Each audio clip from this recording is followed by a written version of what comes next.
but it's not to say that we don't have concerns. There are a lot of things here that are cans of worms potentially for this country, and I'm worried about them. But that doesn't mean, again, we're getting back to just the issue. Was this a legal step being taken? Is it founded in the constitutional language? Is it founded in precedent?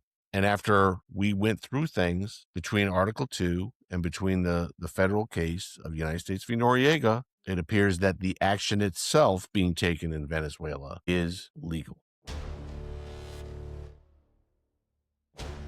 Welcome to the Republic Podcast, where history meets scrutiny and facts matter. Join Rob and Lou as they dive deep into the foundations of American democracy, dissect the laws that shape our lives, and challenge the narratives behind today's headlines. From forgotten chapters in the U.S. history to the legal truths they didn't teach you in school. This is your front row seat to get informed, unapologetic conversation. We have an American republic, if we can keep it. Now, let's get started.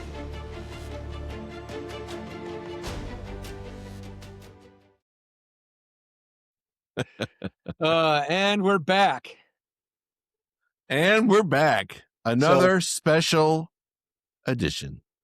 Special report. We told you we were doing these on occasion, and it looks like it's becoming a regular occurrence. Right. But, we want to make sure that we keep everybody up to date on what's going on and put in the legal and constitutional aspect of it. And so here we are. So, we've talked about it from day one.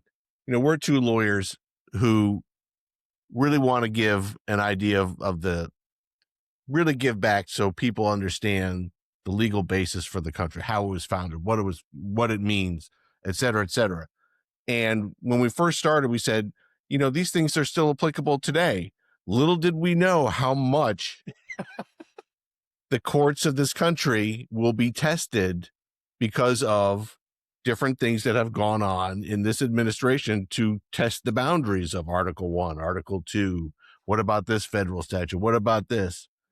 And this is just a continuation of our first special report when we talked about the narco boats and the interdiction of them in the Caribbean.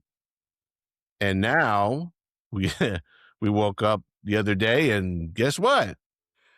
So we had a little action on the mainland of Venezuela and took President Maduro into custody.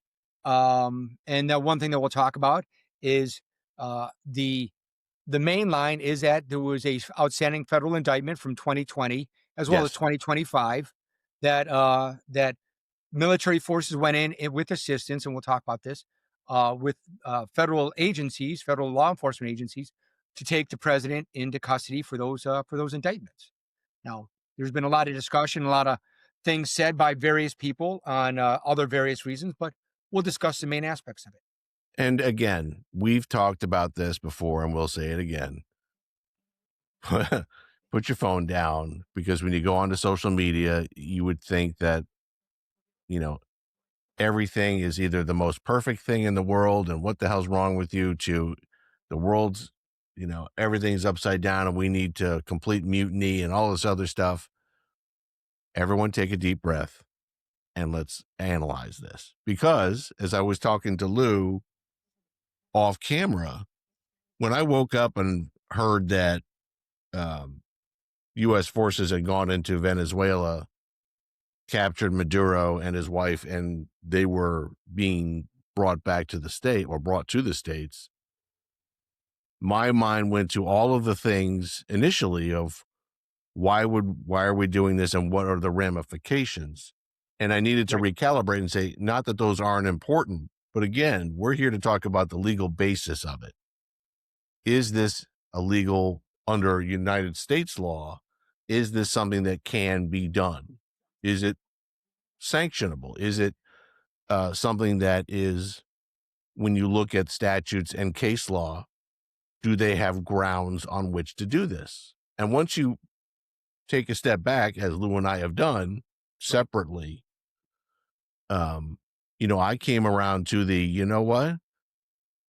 And it surprised the living out of me, but I really think that there is more than a little more than a toehold of basis to do this. I think that there's certainly gray areas here. And if I Right. was a criminal defense lawyer for Mr. Maduro, there might be some things I want to attack. But generally speaking, from what I've seen,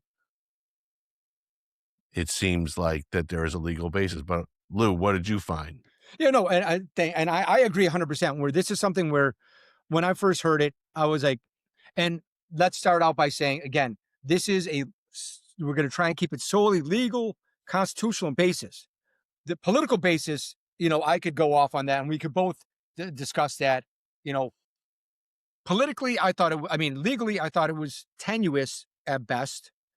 Politically, I was like, yes, solid political basis. There's as the leader of the free of the country, and as and looking at it as for national security aspects and everything, things like that, I was like, solid Article 2 authority. Period. End of story for me. And I've sort of taken a look at it, and now it's less tenuous than people really think. I mean, putting aside whether or not you agree that we should have, it's can we? That's it. Is there a solid authority? Right. And unlike Lou, and I was laughing just a few seconds ago because my initial reaction, he was like, national security and all the other stuff. This is great. We did this. And I was like, whoa. How does this spin out into other ways? But even though I'm going this way and Lou's going this way, we both came just to the, Right. okay, for the legal basis, we both came and we just compared notes before we hit the record button. And we both like, oh, you found this? Oh, yeah, you found this? Oh, yeah, I found it. And so we're going to tell you what we found. And remember, as we always talk about, this is the Republic, if you can keep it, podcast. Right. And we need your assistance. Like, subscribe, share. All that good stuff. With that out of the way, we were talking about in our first special episode, all of these interdictions that were happening in the Caribbean were not on foreign soil. They were taking out boats in a defensive action, which it appeared that was a solid constitutional basis for the president under Article 2 to defend the Constitution, defend the country. These boats posed a direct and imminent danger to the health and welfare of Americans coast to coast. There were no flags on these vessels. They were clearly, from what we were able to understand, clearly carrying narcotics with the intent to distribute in the United States. And based upon what we found in our research, that seemed to be constitutionally and legally founded. Now, we've now gone inland. We've now gone onto Venezuelan soil. Right. We've now apprehended the president of a country, and we'll get into the debates of whether he was duly elected, Legitimate or not. whatever, but he was the president of the country, and they take him out and bring him to the United States. On its face, like I said, when we woke up, we're just like, oh my goodness. And part of it is that this doesn't happen very often. Last time was about 40 some years ago. Yeah. And then you start doing some digging. And we start thinking about, okay, let's talk about, first and foremost, as we always do, we talk about the Constitution. And you have your Article 1 powers, which we've talked about in our prior episodes here. We have Article 2 coming up. And with regard to Article 2, which you'll see before this airs, I believe. Yeah. Article 2 powers vested in the executive give the executive the authority as the commander in chief to put armed forces and armed force assets into play. They can do that. Now, as we talked about in the prior episode with regard to the narco boats, Congress is not exactly silent, or should not be silent, or whatever. They have the War Powers Resolution Act of 1973, which says, and I'm paraphrasing here, that if and when the armed forces of the United States are to be put into play by the executive, the executive needs to brief Congress as to what's going on, what's happening, and with a list of things about timeline, what the goals are, et cetera, et cetera. Congress can either say, that's cool, keep going, and extend it for another 30 days or whatever. But you have 60 days after that notification that Congress either has to do something or not. But within those 60 days, the Article 2 executive has the authority to do that which he believes, or he or she believes, is in the country's best interests. As we also mentioned in our last episode, the War Powers Resolution of 1973 has been sitting with piles of dust on it, despite the fact that since 1973, our armed forces have been put into play all over the globe by Right. Republican administrations and Democratic administrations, and no one has said a peep until now. Now everyone's running around like chickens with their heads cut off.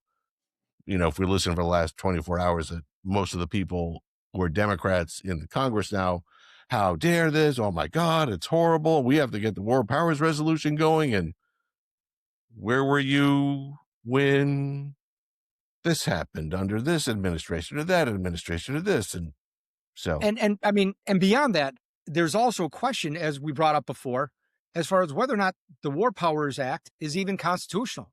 And that's something that, that the last time this issue was brought up, that the Supreme Court sort of punted on the issue and decided cases on other issues. But really, it comes down to whether or not Article 2, whether or not the War Powers Act is in violation of Article 2 of the powers of the president as a commander in chief. So that's something that, I think that will, as this case, as whatever winds its way through the courts or through discussions, that's something that's going to be a big issue as well, as far as whether or not the Supreme Court takes that issue up again. right. So now that we have gone inland, we start thinking about, okay, well, is there any precedent? And initially I didn't think that there was. And I was reminded when I started doing my research, Mhm. and the same thing with Lou when he was doing his Right. research.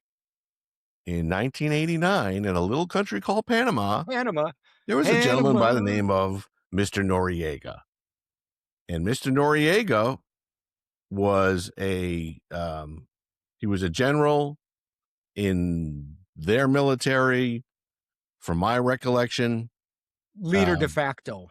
The president at the time in Panama thought he would, Noriega needed to go, dismissed him, but Noriega wouldn't go. There was a coup. They ousted the president. There was an election. Noriega, basically took the reins and then openly declared war on the United States and other things that he said, which triggered then President George H.W. Bush Right. to go in a couple of days later with the might of the United States military. And if I may, because this was the basis for a legal action and the precedent that we're going to talk about now. But at that point in time, within days of the announcement by Noriega that they are going to war with the United States, President George Bush directed the United States Armed Forces into combat in Panama for the stated purposes of safeguarding American lives, restoring democracy, preserving the Panama Canal Treaty, seizing Noriega to face federal drug charges in the United States. And that last one is very important because Mr. Noriega had been indicted in a federal court for drug trafficking, money laundering, and a whole bunch of other stuff. So the United States went in and got him and brought him back. And for anyone that doesn't listen to Styx, Renegade, just listen to that and do a Google search of Noriega and Renegade, and you'll find some funny facts. But so, ironically, the United States went into Panama on January 3rd, 1990. So 36 years, almost basically to the day, right, we go into Venezuela. Now, Mr. Noriega was again, brought to justice in the federal courts here in the United States, and he was found guilty and he appealed. And the precedent for what we're talking about now and what the present administration here is relying on is the United States v. Noriega. This is an 11th Circuit Court of Appeals case that was decided on July 7th, 1997. So 7 years after he was brought here, it went all through the trial and the appeals, and they finally got this thing done. And in the appeal, the federal, the first number of defenses raised, or at least issues to his conviction, Mr. Noriega and his attorneys basically said that the government here in the United States didn't have any jurisdiction taking him. You unlawfully took me. This whole thing should be thrown out. I was the leader of the country, whether a duly elected leader or de jure, and therefore you have no jurisdiction getting me, because he says he has head of state immunity. And when you read the decision, which I hadn't read before today, it really is quite surprising.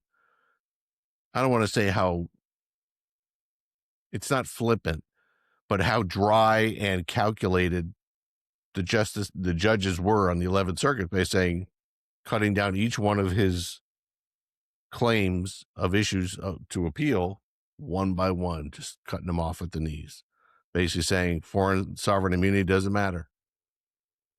It doesn't matter how you got here, even though it may seem on its face and people are shocked and, oh my God, you invaded my country. How you got to the federal court, if you were previously indicted, you're here now, we're going to take this up. Right. And I think that's one thing that's also important is, where else we've seen this is when you've had, of course, this was, you saw that a lot with the military tribunals after 9/11 and other things like that, where you had, what was extraterritorial rendition, i.e. extradition back to the United States by use of force, where people are now calling it kidnapping. But this is something that it was an extraterritorial rendition, which was authorized by the courts, where they're saying that this is something where you have federal legal authority to do this because of this indictment. And that's, as Rob's been discussing, that's something that's significant because that gives the authority for the United States forces to go in there. And that the military forces, as we've discussed before, and which we'll also discuss in another special report coming up after this, is the use of military forces in assistance for federal law enforcement. Military forces can be used to augment and assist in enforcing federal law. And so This is something that we will, as we'll discuss further in this, how this really came about. So when you read this, and this is now precedent, federal law, that the actions taken to get President Maduro, the president has the authority to direct the United States military when he believes that there is a direct threat to the United States, especially when it comes from someone who has already been indicted, federally indicted, on criminal charges. That's almost, if you put one Venn diagram up, one against the other, that's the case we have here. We have Mr. Maduro, who was indicted twice, 2020, and then just recently. Here's the president of the United States saying, wait a minute, here's this guy who's been directing all sorts of issues towards this country that I've had to defend against, first with the drug narco terrorism. But then if you look deeper and you listen to, which both Lou and I did, the press conference given immediately after Mr. Maduro was secured and the operation was done. I think it was somewhere around 11 o'clock Eastern Standard Time on Saturday. the third. Yeah. They talked about not only the fact that Mr. Maduro had been indicted by the federal court system on 2 different occasions, but also, and I'm going through my notes, and this was spoken to more specifically by Secretary of State Marco Rubio. Not only was he indicted, he wasn't recognized as the legitimate ruler of the country, not only by the United States through several administrations. And oh, by the way, the Biden administration had a $25 million bounty for anyone who could, for his apprehension. So both Republican and Democratic administrations did not recognize him, Maduro, as the rightful leader of Venezuela. But the EU said the same, and I think there were a number of other countries who basically had said he stole the election, he did whatever, and he's not the ruler, the proper ruler of the country. But Rubio also talked about the interest for this country, the United States. He said that evidence has shown that Venezuela had been coordinating with Iran, China, and Russia right on our doorstep here in this hemisphere, only, not that far away from Florida. Venezuela is a hop, skip, and a jump these days, basically having those particular agitators on the world stage into Venezuela. They've hold U.S. citizens hostage. They flood U.S. with gangs and drugs. They threaten with certain military operational issues from Iran, backed by Iran, backed by China, etc. It's a direct threat to the United States. So we were going to go get him. Right. And I mean, and also building upon the issue of the legitimacy, which is also another thing which comes into play here. I mean, where a lot of people are like, well, this is a legitimately elected representative of a country, that beyond the EU and other organizations, other political bodies, that you also have other people claiming, well, why didn't we turn this over to the International Criminal Court to be handled through as a ICC claim through the United Nations? And one of the big issues that you have here is that going back to Hugo Chavez, where this is when the hostilities between the United States and Venezuela actually began back then, with him basically nationalizing all assets that the United States had within Venezuela, taking over all the assets. And that's where, that's another legal issue that the president also discussed somewhat when he said that they took our oil fields and other things, in less delicate terms or less, appropriate terms. But that's another thing. But one of the issues is that the UN had also been looking at Venezuela for a number of other issues as well, besides the narco-terrorism aspect, that they were also doing human rights investigations and other things, that there was there was a lot of other issues. And the way that Venezuela responded is that they went and said, you know what? Yeah, no, we're not going to cooperate with you. We're going to conduct our own investigation. And lo and behold, we didn't do anything wrong. And when they started up the ICC investigation again, what the Maduro's answer was, you know what? We're withdrawing. Here's our notice by the UN Charter, because we signed this back in 2020 to cover ourselves, to say, well, this is something that the U.S. can't do to go after us. We're going to now be a signatory to the United Nations Convention, the ICC, to protect themselves. Then all of a sudden, when they saw that the ICC was coming after them, they're like, okay, we're giving you notice. Here's a 1-year notice. We are officially withdrawing from the ICC. And lo and behold, when does that actually come up? This month. Right. So there's other issues with that. So there's a lot of different issues at play here, where it sort of muddies the waters, but it even solidifies the actions that the president took under Article 2. And just go back to the issue that we were talking about with the extraterritorial rendition, that it was actually something. It was a Supreme Court doctrine. Was it the Kerr-Frisbee doctrine, which from is 1952 or something? Yeah. exactly, where it went back and it actually said that, this is the Supreme Court coming up for saying, doesn't matter how you get here. All of the matter is that you're here. So even though it could be completely illegal how your ass was dragged here, you're here in front of us now. So, And really one of the first concerns that I had when I started to think about the legal basis of all this stuff, people have heard this, in all sorts of legal television from Law and Order on and on, the fruit of the poisonous tree doctrine. So, for example, if in a search, you have a suspicion that Joe Blow is cooking meth in his basement, but if they don't get a warrant, or if they do something that's problematic in entering his house and then finding the meth, even though he may be cooking meth, guess what? Your prosecution goes down the tubes because you didn't follow the right way to do a search through the Fourth Amendment. right.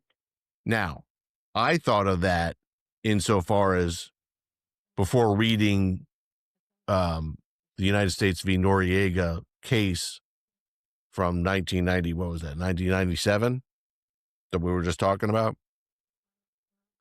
And I didn't know about this Frisbee doctrine from 1952. So I'm thinking, well, good Lord, if we go into, a sovereign nation by force and take someone out and bring him back here, that's gotta be, I would think, some problem with, now you have the fruit of the poisonous tree. You can't bring the person in here. How do but you read the case.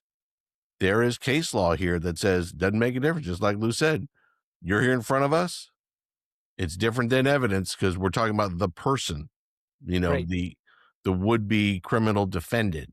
That is different than the evidence that might be problematic. How did you get it? How did you obtain it? Where did you find it? Can it be verified? Nope. But if you're talking about the person itself, the defendant, doesn't make a difference how we got it. We could kidnap you in the middle of the night. We, ostensibly have taken to its illogical extreme, I guess. If you tell someone, look, I've got your 3-month-old baby, bad things are going to happen to unless you show up in court tomorrow and turn yourself in. But I'm in Venezuela. I don't care how you get here. And he does that anyway. It would seem to me, according to that doctrine, didn't make a difference how you got here, which may be shocking to a lot of people. And a lot of this stuff, don't get me wrong, a lot of this whole exercise may be shocking to a lot of people. But the legal basis for it is there, from what I've been able to see. Now, Right. I think that there are some things that, like I said, as a criminal defense lawyer for Mr. Maduro, I might want to explore, but just the operation to get him to court appears to be pursuant to the case of United States v. Noriega and the Article 2 powers.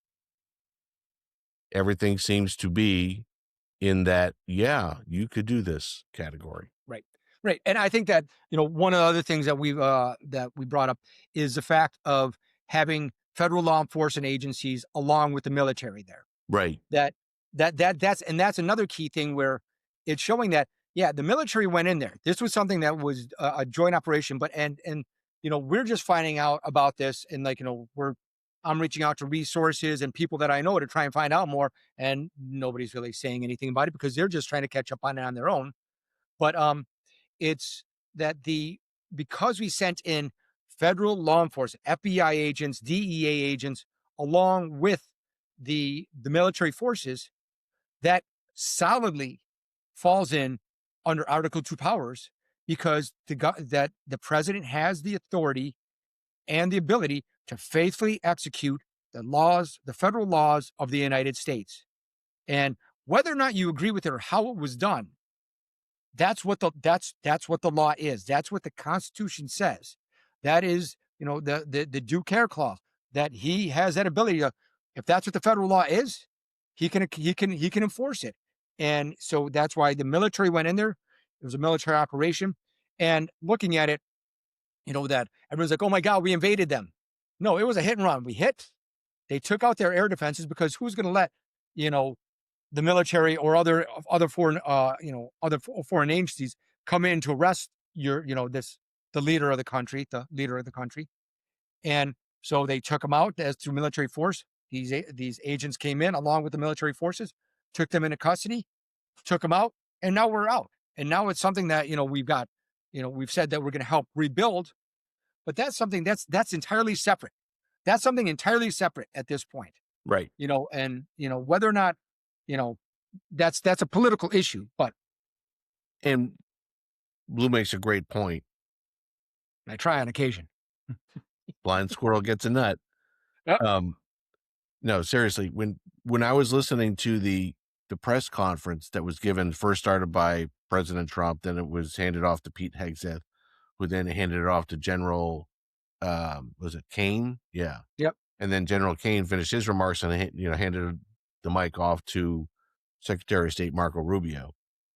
It seemed like all of them made reference to this was a joint military and law enforcement engagement. And it struck me as curious. But what do you mean law enforcement? This is a military engagement.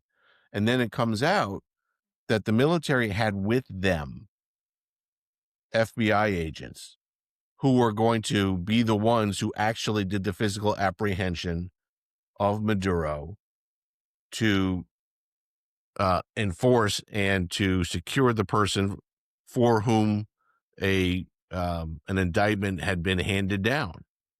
So it was a law enforcement cooperation along with the military, because you can say, well, that just, it's semantics. It's this, it's that. Well, semantics actually mean something, when you enter into the legal realm, which is what we're talking about. Again, whether it should have been done, how it should have been done, what the ramifications are of all this stuff, how this plays out. That's not what we're here to talk about. And believe me, I went down several rabbit holes myself about we did what's going to happen next. What does this mean? What does this mean not only for Venezuela? What does it mean for the United States? What does this mean globally? There are tentacles everywhere. Forget as much as you can.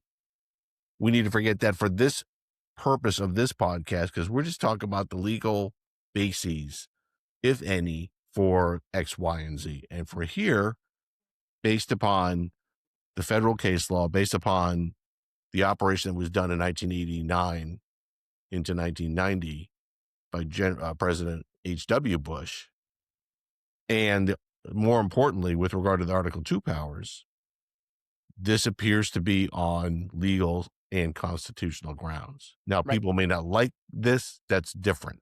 As Lou says, we're not talking about whether you like it, whether it shocked you, whether it revolts you. It is what it is. The sausage that was made. And the other thing that as part of our looking into this and doing the research on this and making sure that we're providing good law and good information, that there's a lot of different resources that we'll have here. One of the other things that also I think is important is that going back again to the Noriega case, where you had an actual Office of Legal Counsel. So this is like Department of Justice, Office of Legal Counsel, whose sole job is to provide the president with legal consultation and legal advice on certain actions.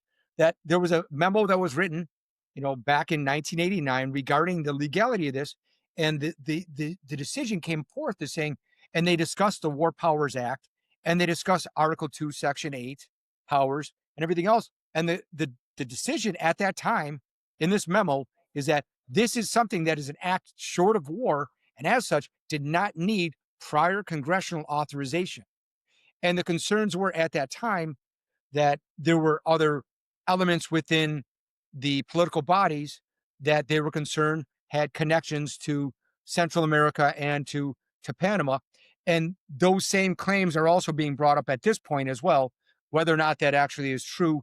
But that is something that is, that was brought up, is that there are other concerns where if we came forward to Congress, that it would have been rendered moot because this Maduro would have found out, and that as such, we needed to act now in the national security aspect under our own authority, Article 2, Section 8 authority, And that's exactly what this legal counsel memo came out with, and that has never been challenged or revised since 1989. So you've had Right. 4 different administrations that had the ability to to address this and change this, and nothing was done. So this is Well, still, again, that's still good. That's still good law. Lou and I, we had a little bit of a laugh when we talked about the fact that, you know, much of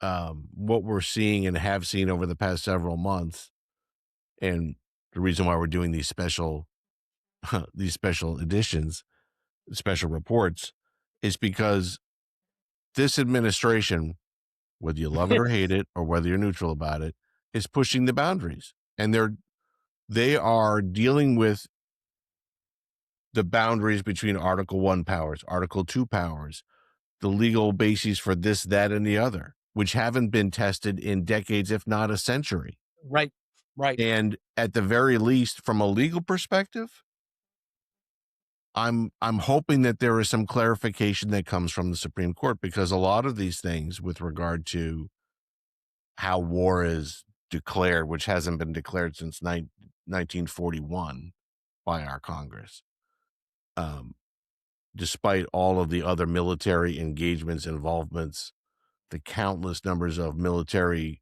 servicemen and women who have paid the ultimate price, even though there hasn't been quote unquote war declared. You know, there needs to be some clarification on how, when, why, what, in my particular humble opinion, with regard to Article 1 and Article 2 powers. This is being filmed today on Sunday evening, January 4th.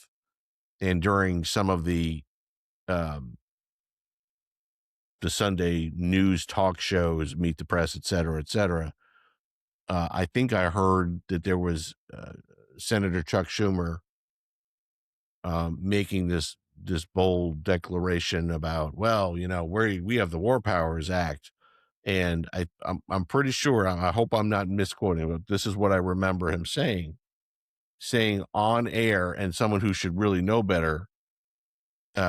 He told the person, the interviewer, and obviously to everyone who's listening, if we are able to get a resolution done in both houses of Congress under the War Powers Act, and we can shut down anything that the Trump administration does in Venezuela immediately. And as we Nope, said in our last nope. special report, and we'll say it again now, and I think we said it at the beginning of this one, the War Powers Act from 1973 basically requires the president to give Congress notice of what he's doing, and then he has 60 days.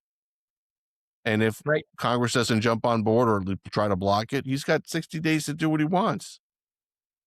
So nothing's going to stop right now, even if Congress invokes the War Powers Resolution of 1973.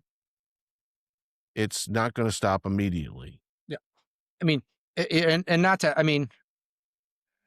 talk about it being sort of ironic or hypocritical. I'm never going to say anything about that. I'm gonna, Politics being, yeah, people in politics being yeah. hypocrites. It's Shocking. sort of funny. It's sort of funny. We're back in 2020 that Chuck Schumer actually was taunting President Trump at the time, saying, "You said you were going to stop Maduro. You said that you were going to do this. You said that you were going to finally do everything that that the Obama administration failed to do, and you didn't do anything."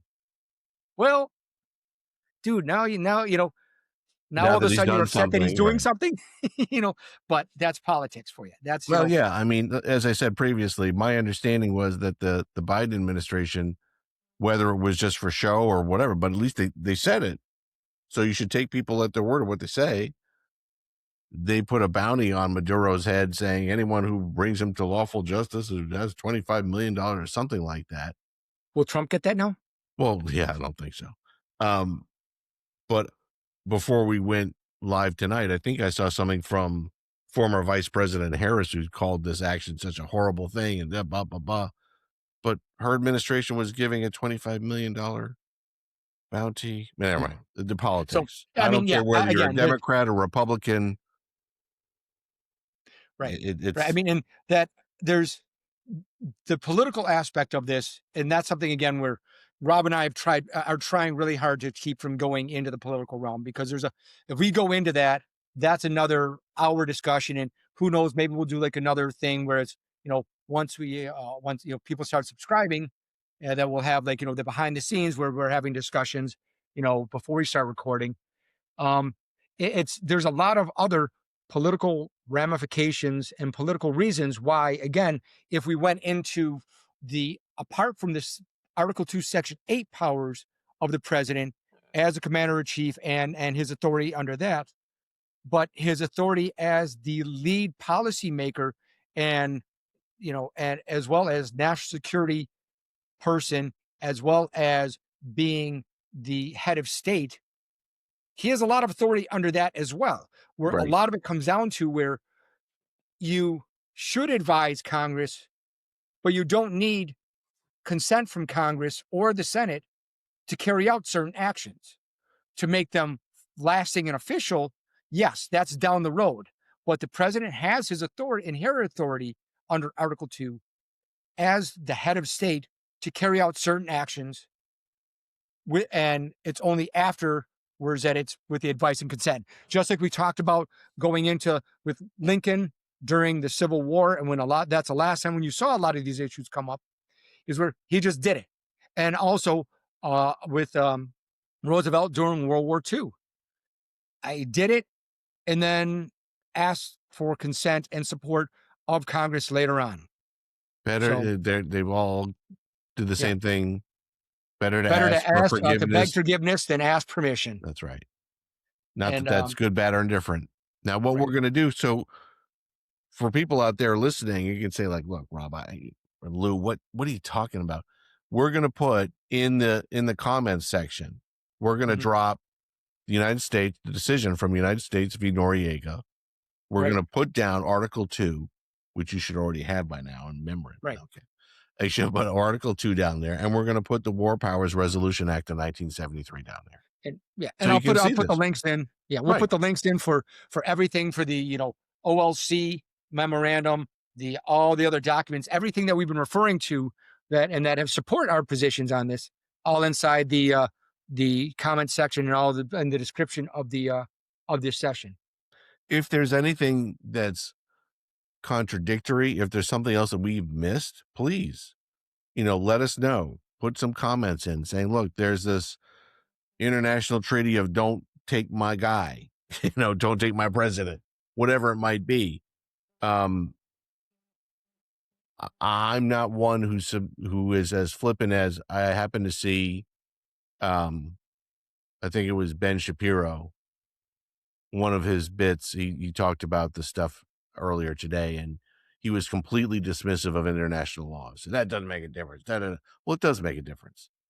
Um, I'm unfamiliar with anything in particular of international law that speaks Right, directly to this. If right. there's something, please let us know. Yeah, On the I other mean, side of the aisle, or at least of the political spectrum, you have people.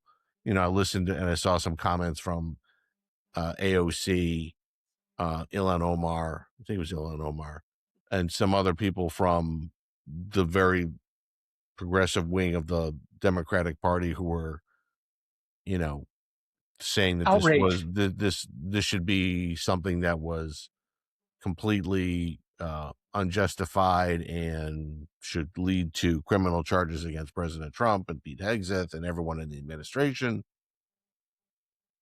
based upon what we found. And we're not. This is not a political thing. It's just we want to let you know: is there a legal basis? Because as we've talked about, and I don't mean to. I'm sorry to repeat. We both woke up, saw the stuff, and we're both started the process of, okay, well, the ramifications of the action might be XYZ, but let's start with, are we sanctionable? Are we able to do this? Is this legal? Is this constitutional? That's the first step. And that's what we're talking about here. Right, right. And it's something where you know there's other aspects where we could go into the actions taken, over. I mean, because I went down so many different rabbit holes on stuff like this, is stuff that prior administrations have done in relation to Syria, in relation to Libya, in relation to beyond Panama, that this is not something that is new. This is not a new action of the U.S. getting involved in relation to the and I'm not calling it, I mean, I hesitate calling it a removal. People are saying, well, this is a removal of a leader. No, this is an arrest of a leader for violation of U.S. criminal code. Whether or not you agree with it, that's the basis for it. But there have been other similar actions going on over the past 40 years, even the past 20 years, the past 10 years, where you've had other actions which have gone unchallenged, which sort of basically reinforce what's going on here. But again, that'll all be added in on this, and that this is something where it's I'm sure as facts come out and as more information comes out, as Rob said, that may affect how we view this, and we may have to do and come back and say, okay, well, look, here's an update that we were mistaken, or that we're going to re-review certain areas. We're happy to look at things to see if there's if there's a contradictory view to the legal basis. That's all we're talking about. Because as we're sitting here now, I have a list of 1, 2, 3, 4, 5, 6, 7 things about my concerns about why this action may be problematic. That's I did a pros and cons, and there are about 3 or 4 things on the pro side. Doesn't mean that they aren't weighted different, whatever, but it's not to say that we don't have concerns. There are a lot of things here that are cans of worms potentially for this country, and I'm worried about them. But that doesn't mean, again, we're getting back to just the issue. Was this a legal step being taken? Is it founded in the constitutional language? Is it founded in precedent? And after we went through things between Article 2 and between the federal case of United States v. Noriega, it appears that the action itself being taken in Venezuela is legal. Now, that's the best. I mean, that's the best summary you could give. I mean, and it's something that if you're interested in this as well, that following this, we'll also be doing a special report 3 on the issue of the use of federal forces, National Guard, in support of law enforcement operations and the Supreme Court case that just came down.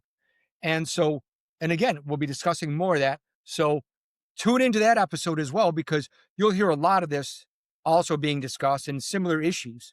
And the whole thing that I think that Rob and I are both hoping for is that the courts to weigh in and to at least lay to rest certain issues that absolutely this can be done or this cannot be done. Or because, as we'll discuss in the upcoming special report regarding the use of military forces, people are saying, oh, that prevented Trump from doing, from using National Guard forces, but it really didn't. But we're not going to give that away at this point, because then we're going to have you tune into the next There's one. a whole different thing coming. Right. But so, unless there's something more that we're missing, Rob. Lou, you rock. And cheers, to everyone brother. out there, here's everyone thank out you there. so much Thank for you watching. very much. Appreciate it. And thank you for the comments. Right. We're living we in pay strange attention. times. And as Right. Lou says, we need some clarification from the courts, and the courts are going to be busy with all this stuff. Right. But it's all about making sure things are legal, constitutional, and God bless. God bless. And we'll see you all the next episode. Cheers, brother. Cheers, my brother. Shut up and sit down. Thanks for listening to The Republic, If You Can Keep It podcast.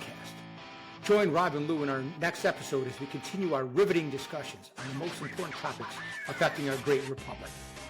Drop a line for topics you want to discuss, and don't forget to like, subscribe, and share. Until next time.